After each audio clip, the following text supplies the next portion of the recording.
예, 안녕하세요. 우리가 그리스도론 세 번째 강의입니다. 이번 교재는 66쪽 제4절 출생의 길입니다. 이제 우리 영상을 이제 원컷이라고 하는 방식으로 찍고 있기 때문에 녹화 방송이어도 생방송하고 같습니다. 전혀 편집이 없기 때문에 혹시 제가 실수하더라도 여러분들이 그 실수를 잘 용납해 주시길 바랍니다. 4절 출생의 길입니다. 예수 그리스도의 출생은 동정녀 탄생이라고 합니다.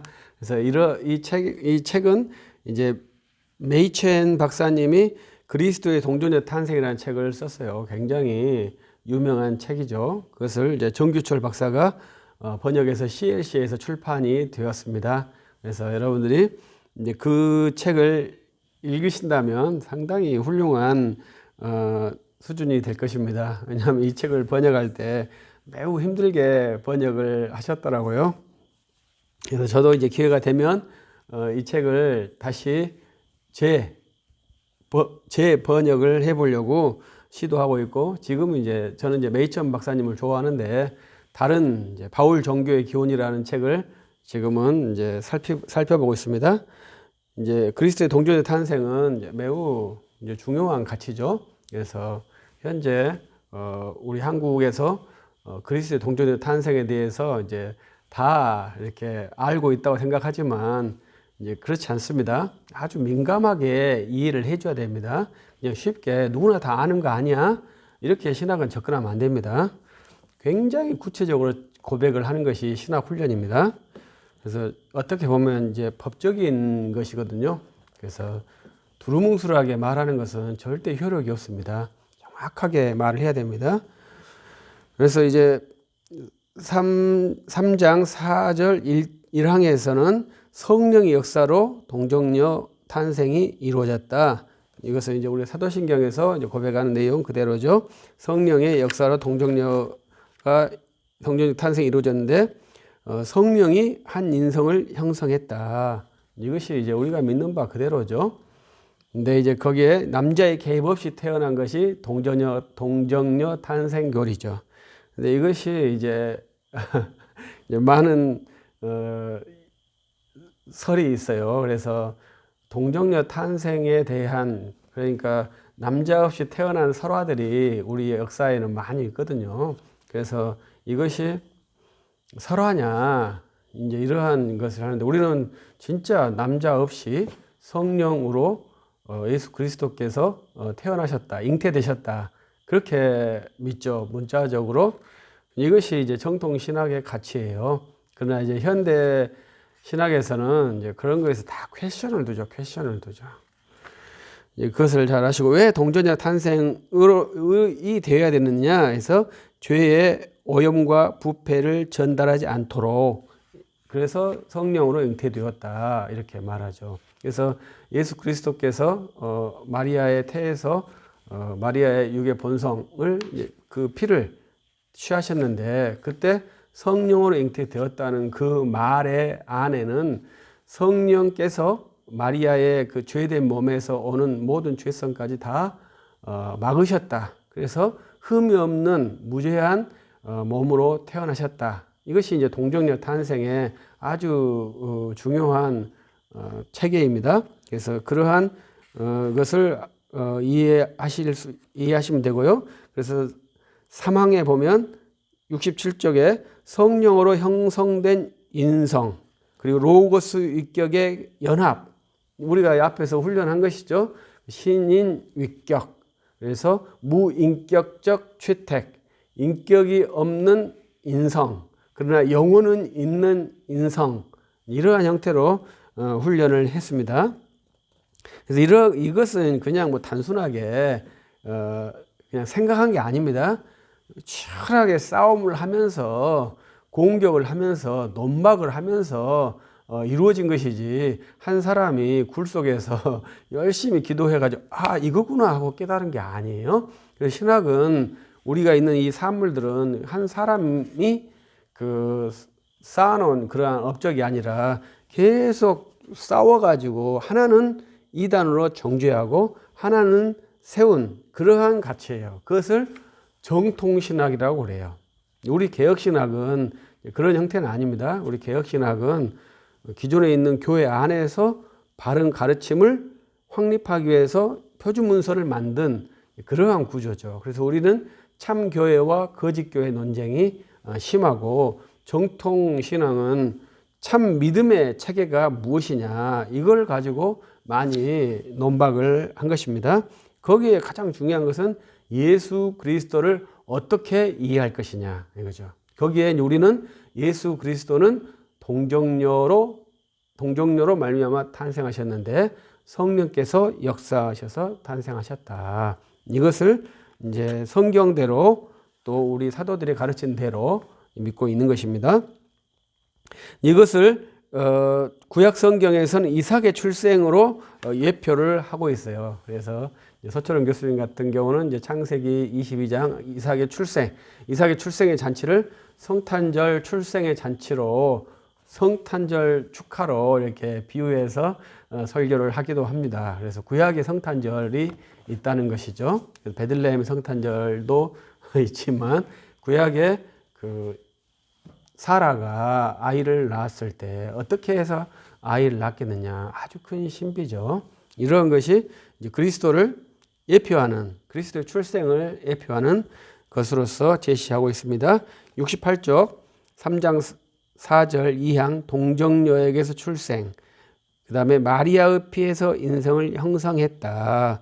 그리고 영혼은 그리스도의 영혼의 수태시에 새롭게 창조되었다. 이것은 인간론에서 나온 개념이거든요. 그래서 우리 영혼이 있잖아요. 영혼은 어떤 창고에 저장되었다가 오니까 일단 장착시키는 그러한 방식이 아니고, 내 영혼은 실체가 없어요. 내가 없을 때는. 근데 내가 형성될 때 영혼이 형성되는 그러한 형태의 구조죠. 이것을 이제 영혼 창조설이라고 그래요.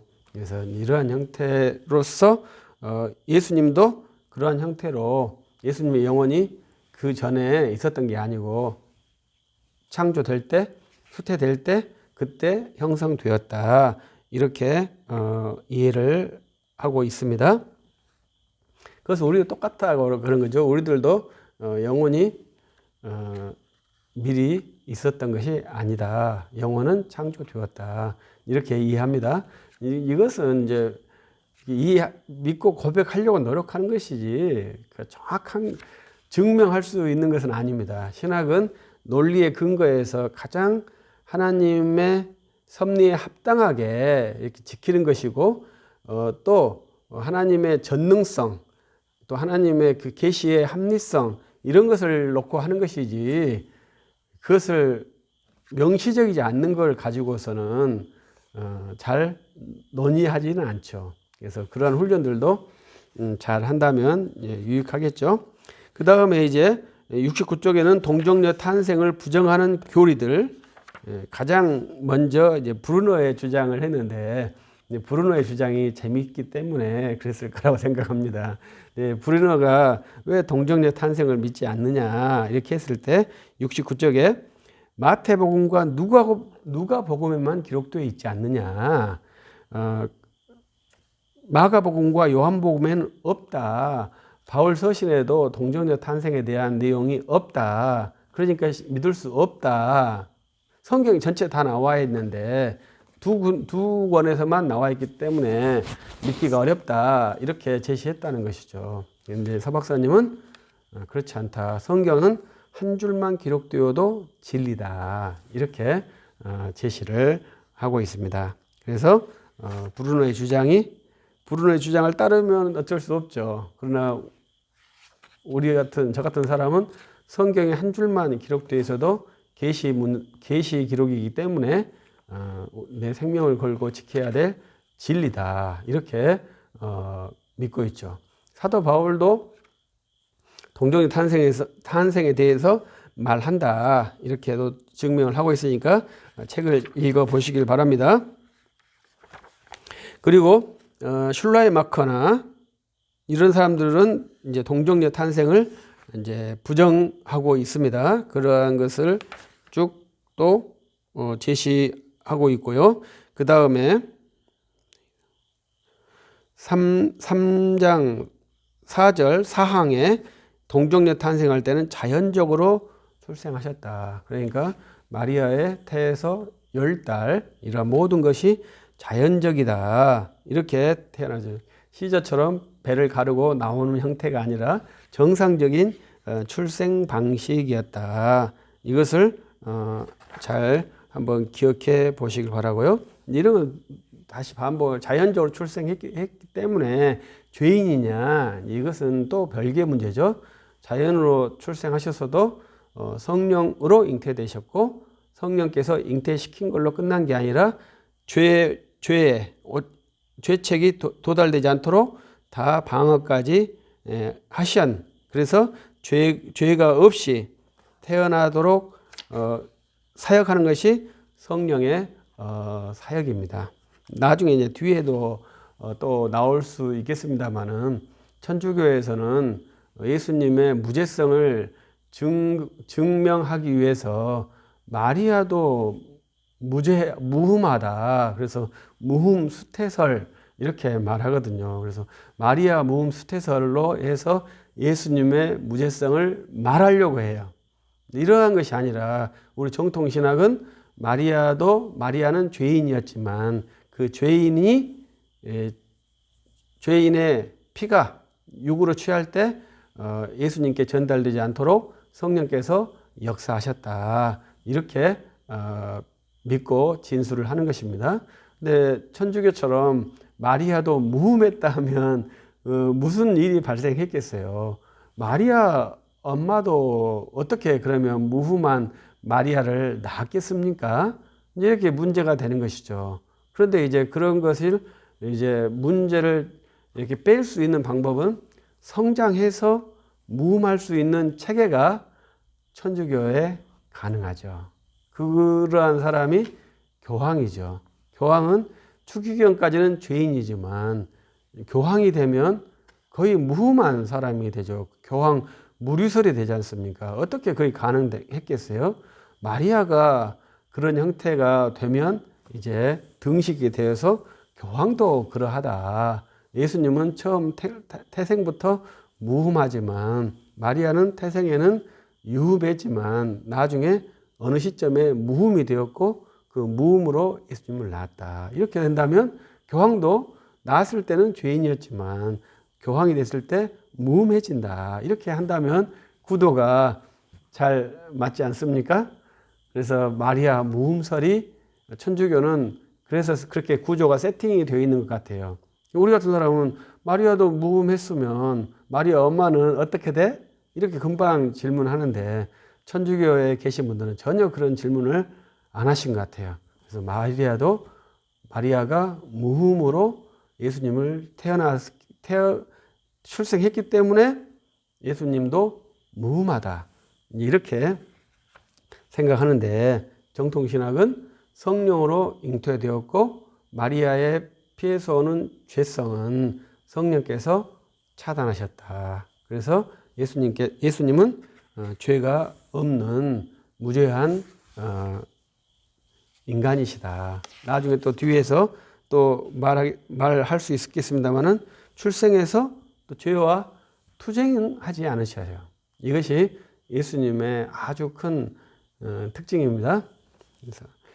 그리고 여기에서 이제 두 본성의 한 인격의 두 본성이 결합된 방식으로서 성육신이 이루어졌습니다. 마치겠습니다.